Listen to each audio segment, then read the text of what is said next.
Good evening to all of you. So today will discuss law of radioactive decay. ठीक है, law of radioactive decay क्या होता है आपका? The rate of radioactive disintegration that is directly proportional to the number of nuclei present at that time. ठीक है, suppose हम assume कर लेते हैं कि आपके n not number of atoms थे. ठीक है ना, जब आपका डिसइंटीग्रेशन स्टार्ट नहीं हुआ था, means at time t is equal to 0 and n are the number of atoms at time t. ठीक है, तो according to law of radioactive decay dn upon dt that is proportional to n.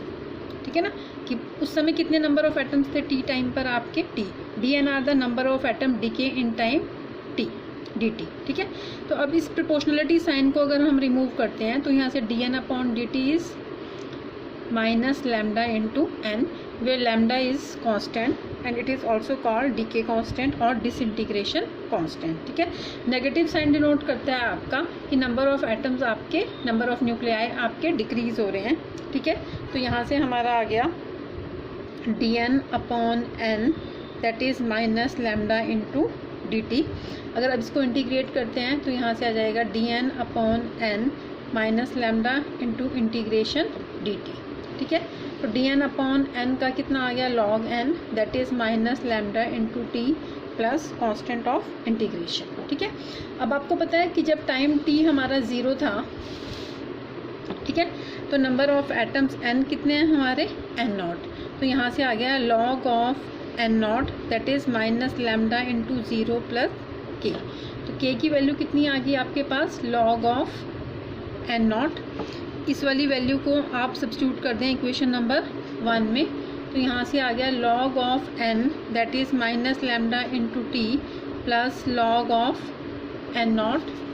ठीक है, तो यहाँ से आ गया log of n upon n naught that is minus lambda into t. n upon n naught is e raise to power minus lambda into t और n is equal to n naught e raise to power minus lambda into t. तो this is called radioactive disintegration law. ठीक है, अब अगर हम graph plot करते हैं,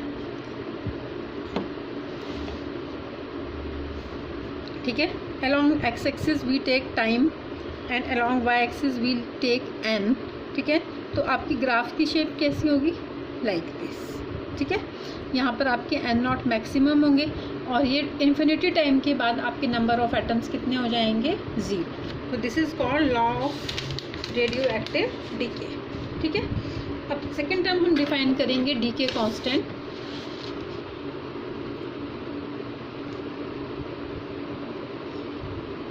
decay constant. ठीक है, अब आपने इक्वेशन निकाली है n is equal to n not e raise to power minus lambda into t.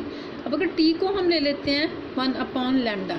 ठीक है, तो यहाँ से हमारा एक्सप्रेशन कितना आ जाएगा? n is equal to n not e raise to power minus lambda into 1 upon lambda और n is equal to n not upon e. ठीक है, तो इसका मतलब क्या हुआ हमारा कि अगर हमारा टाइम कितना है 1 अपॉन लैम्डा, तो n is equal to n not upon e और यहाँ से लैम्डा को हम क्या लिख सकते हैं? 1 अपॉन टी.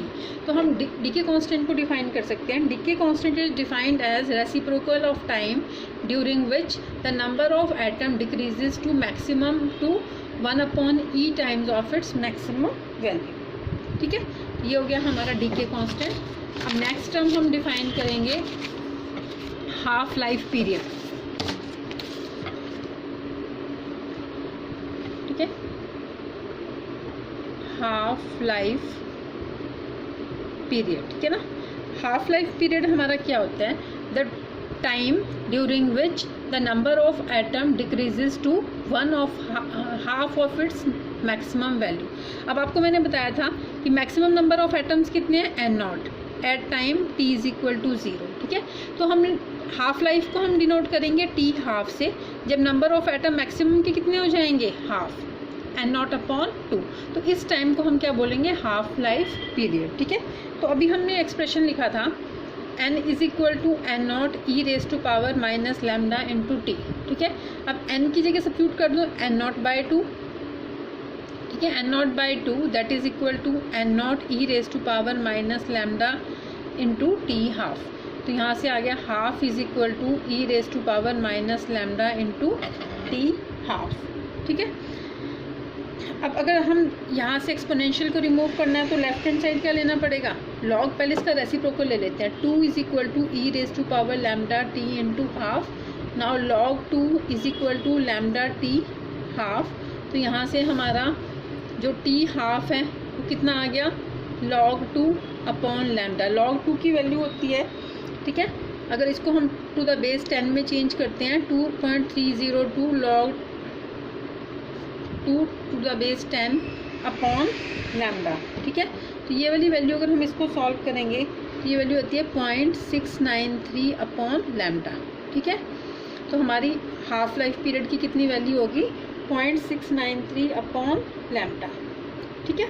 इसका मतलब क्या हुआ, अगर डी के कांस्टेंट ज़्यादा होता है तो हाफ लाइफ पीरियड क्या होगा, कम।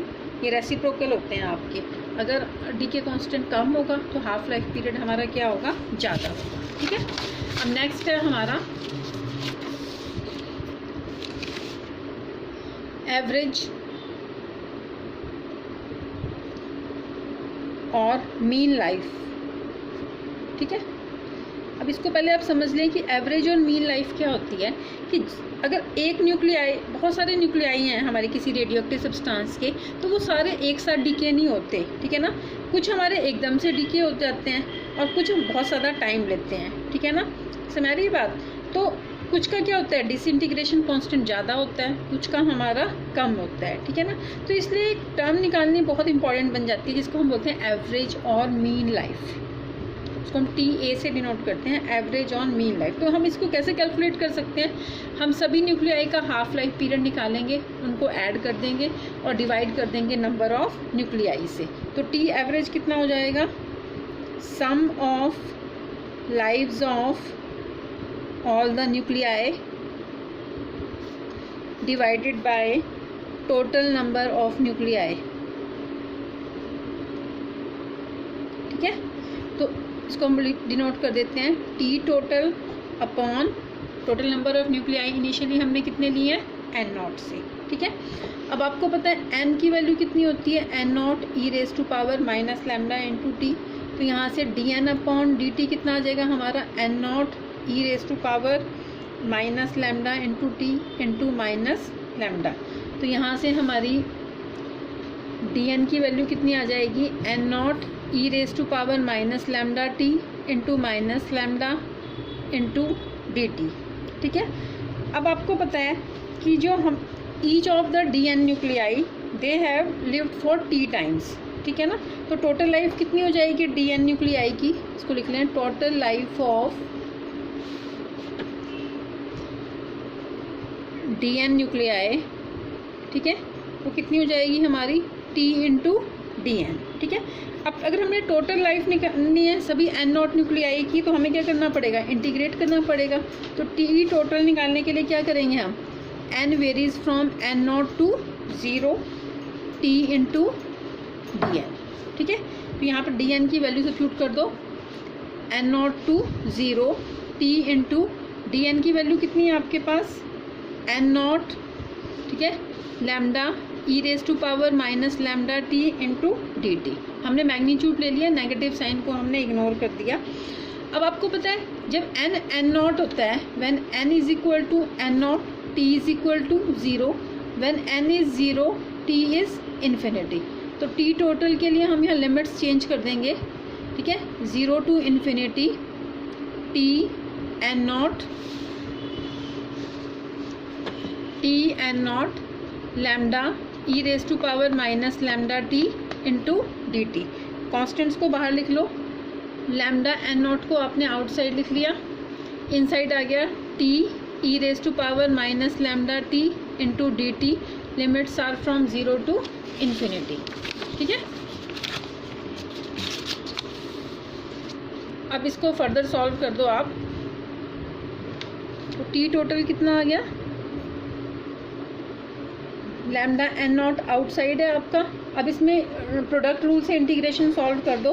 क्या सॉल्व करते हैं, first function into integration of second, कितना आएगा, minus e raise to power minus lambda t upon minus lambda, and limits are from 0 to infinity minus integration और डिफरेंशिएशन ऑफ फर्स्ट करोगे तो t का 1 हो गया, ठीक है, और इंटीग्रेशन ऑफ सेकेंड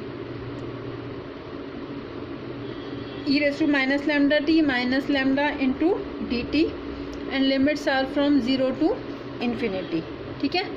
अब इसको सॉल्व कर लो।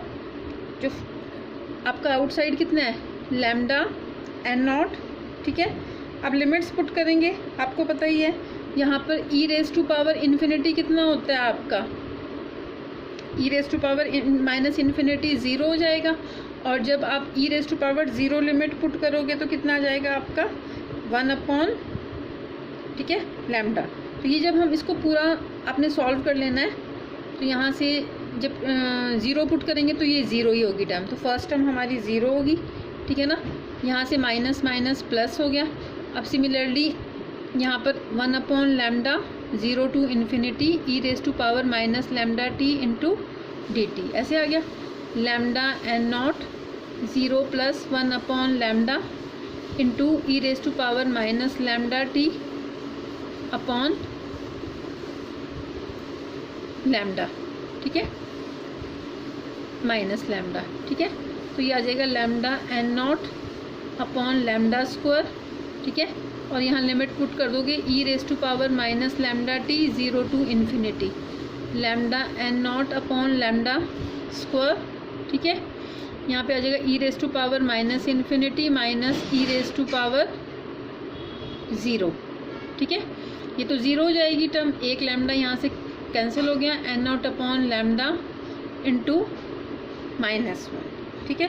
अब सिर्फ मैग्नीट्यूड लेंगे तो यहाँ से हमारा आ जाएगा एन नॉट अपॉन लैम्डा, ठीक है, ये आ गया। अब टी एवरेज का क्या फॉर्मूला बताया था मैंने आपको, t total upon n not, ठीक है।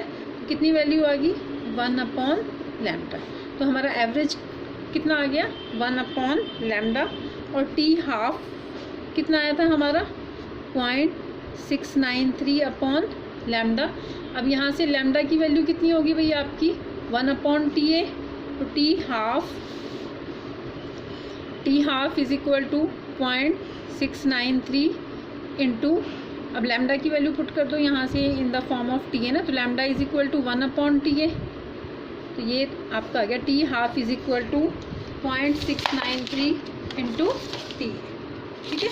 तो ये आपका हाफ लाइफ पीरियड और एवरेज लाइफ पीरियड में रिलेशन हो गया। Thank you.